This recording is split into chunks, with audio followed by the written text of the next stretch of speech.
Procedure of taking a fire insurance policy, मतलब कि fire insurance policy लेते time किन किन स्टेप्स को फॉलो करना पड़ता है। ये जो स्टेप बाय स्टेप प्रोसेस चलती है इसी को प्रोसीजर बोला जाता है। इसके अंदर पहले फर्स्ट स्टेप कंप्लीट होता है, फिर सेकंड, फिर third step, then policy complete होती है। तो अब हम यहाँ पर फायर इंश्योरेंस पॉलिसी को लेने का पूरा प्रोसीजर पढ़ेंगे कि कैसे एक पॉलिसी कोई भी पर्सन ले सकता है।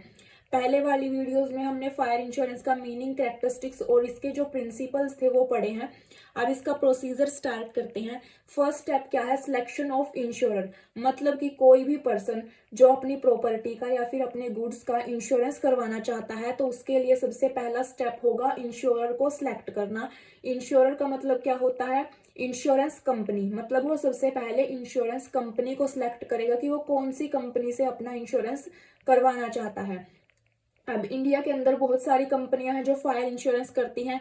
There are 28 insurer at present लगभग 28 इंश्योरर्स हैं जो ऐसी कंपनियां हैं जो फायर इंश्योरेंस करती हैं। तो यहाँ पर जो भी पर्सन इंश्योरेंस करवाना चाहता है उसकी मर्जी है कि वो इनमें से कोई भी कंपनी सिलेक्ट करे। वो बाइंड नहीं है किसी एक कंपनी को सिलेक्ट करने के लिए। वो इनमें से कोई सी भी कंपनी अपनी इच्छा से सिलेक्ट कर सकता है और उससे अपना इंश्योरेंस करवा सकता है। तो फर्स्ट स्टेप तो यही होगा कि वो कंपनी को सिलेक्ट करेगा, सिलेक्शन ऑफ इंश्योरर। जब वो कंपनी को सिलेक्ट कर लेगा कि मेरे को अभी इस कंपनी से इंश्योरेंस करवाना है, उसके बाद वो उस कंपनी को प्रपोजल देगा।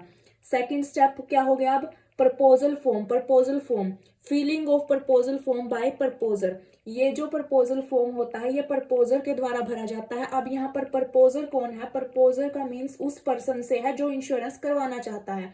अभी तक वो पर्सन इंश्योर्ड नहीं हुआ। जब भी हम इंश्योरेंस की बात करते हैं बोलते हैं कि कॉन्ट्रैक्ट होता है इंश्योर्ड और इंश्योरर के बीच में। अब इंश्योरर तो इंश्योरेंस कंपनी हो गई, इंश्योर्ड वो पर्सन जो इंश्योरेंस करवा रहा है। लेकिन यहाँ पर प्रपोजर वर्ड इसलिए दिया गया है क्योंकि अभी तक कंपनी का उसके साथ कोई कॉन्ट्रैक्ट नहीं हुआ है, इसलिए यहाँ पर अभी वो सिर्फ प्रपोजल दे रहा है कंपनी को। तो इसलिए यहाँ पर प्रपोजर वर्ड यूज किया गया है। जो ये प्रपोजर फॉर्म होता है ये प्रपोजर के द्वारा भरा जाता है, उस पर्सन के द्वारा जो इंश्योरेंस करवाना चाहता है कंपनी से। अब इस प्रपोजल फॉर्म के अंदर बहुत सारे पर्टिकुलर्स दिए हुए होते हैं जैसे कि name, address, occupation, subject matter insurance का, वैल्यू, जिस भी प्रॉपर्टी या गुड्स का वो इंश्योरेंस करवाना चाहता है उसकी वैल्यू, पॉलिसी का time, amount of some insured etcetera. तो इन सब डिटेल्स को, इन सब पर्टिकुलर्स को फिल करना जरूरी है प्रपोजल के अंदर। और जो भी प्रपोजल फिल किया जाएगा प्रपोजर के द्वारा उसके अंदर सारी की सारी रेलिवेंट इंफॉर्मेशन होनी चाहिए, मतलब कि कुछ भी रॉन्ग इंफॉर्मेशन नहीं होनी चाहिए। क्योंकि कोई भी पर्सन जब इंश्योरेंस करवाता है सबसे पहले वो कंपनी को प्रपोजल देता है अपना, और उस प्रपोजल के अंदर ही उसकी सारी इंफॉर्मेशन होती है। मतलब कि कोई कॉन्ट्रैक्ट करने के लिए सबसे पहले प्रपोजल दिया जाता है। अगर उसी के अंदर इंफॉर्मेशन रेलिवेंट नहीं हुई तो कंपनी उसको आगे लेकर नहीं जा सकती। तो इसलिए प्रपोजल के अंदर सारी की सारी रेलिवेंट इंफॉर्मेशन होना जरूरी है। अब इसके बाद जो थर्ड पॉइंट है वो है एविडेंस ऑफ गुडविल। पहले दो स्टेप क्या थे? इंश्योरर सिलेक्ट किया फर्स्ट में, दूसरे में प्रपोजल फॉर्म फिल किया। अब थर्ड होगा एविडेंस ऑफ गुडविल। ये जो थर्ड स्टेप है एविडेंस ऑफ गुडविल, ये किससे रिलेटेड है? ये इंश्योरेंस कंपनी से रिलेटेड है। यहाँ पर ये स्टेप इंश्योरेंस कंपनी करेगी क्योंकि कंपनी के पास अगर कोई भी पर्सन प्रपोजल डालता है, प्रपोजल फॉर्म फिल करके कंपनी को देता है, तो वो दो टाइप के पर्सन हो सकते हैं। एक ऐसे पर्सन जिनको कंपनी पहले से जानती है और दूसरा ऐसे पर्सन जिनको कंपनी पहले से नहीं जानती। अब ये दो टाइप के पर्सन किस तरीके से हो सकते हैं? कंपनी किनको जान सकती है? ऐसे पर्सन जिन्होंने कंपनी से पहले कभी ना कभी इंश्योरेंस करवाया हुआ है। अब उन्होंने पहले कभी ना कभी इंश्योरेंस करवाया हुआ है तो वो मतलब कंपनी उनको जानती है, कंपनी के पास उनके से रिलेटेड कोई ना कोई इन्फॉर्मेशन होगी। और दूसरे ऐसे पर्सन हो सकते हैं जिन्होंने कभी पहले कंपनी से इंश्योरेंस नहीं करवाया, कंपनी के लिए वो अननोन पर्सन है, तो उन्हें ही न्यू प्रपोजर बोला जाता है क्योंकि वो पहली बार कंपनी से इंश्योरेंस करवा रही हैं। अब जिनके बारे में कंपनी को पहले से इंफॉर्मेशन है, हो सकता है कंपनी उनकी चेकिंग ज्यादा ना करे क्योंकि कंपनी के पास उनकी इंफॉर्मेशन पहले से है, पहले जब इंश्योरेंस करवाया होगा उन्होंने, कंपनी ने सारी चेकिंग कर ली होगी। तो अभी हमने पढ़ा कि दो टाइप के पर्सन हैं, कंपनी फर्स्ट टाइप के पर्सन जो पहले से कंपनी के नोन में है, उनके रिगार्डिंग कंपनी इन्फॉर्मेशन कलेक्ट कर भी सकती है, नहीं भी, एक डिपेंड करता है कंपनी के ऊपर। लेकिन जो नए प्रपोजर होते हैं उनके रिगार्डिंग कंपनी सारी इन्फॉर्मेशन कलेक्ट करेगी, क्योंकि कंपनी के पास पहले कोई इन्फॉर्मेशन नहीं है। तो बेटर होगा कंपनी के लिए नए प्रपोजर के लिए इन्फॉर्मेशन को कलेक्ट करना। और जो ये इन्फॉर्मेशन कलेक्ट करी जाएगी कंपनी के द्वारा, the format of this certificate is generally printed on the proposal form. तो इसका पूरा फॉर्मेट सर्टिफिकेट का, वो प्रपोजल फॉर्म जो हमने सेकंड स्टेप पढ़ा था कि फाइल करेगा कोई भी प्रपोजल, उस प्रपोजल फॉर्म में ही प्रिंटेड होता है। अब इसके बाद फोर्थ स्टेप आता है सर्वे ऑफ सब्जेक्ट मैटर। ये भी कंपनी की तरफ से ही किया जाएगा point. Survey of subject matter का मतलब क्या है, कोई भी पर्सन अगर इंश्योरेंस करवाना चाहता है तो जिस भी प्रॉपर्टी का, गुड्स का सर्वे जो इंश्योरेंस करवा रहा है उसका सर्वे किया जाएगा। और दूसरा जो उसने प्रपोजल फॉर्म में इंफॉर्मेशन फिल की है उन सबको भी चेकआउट किया जाएगा।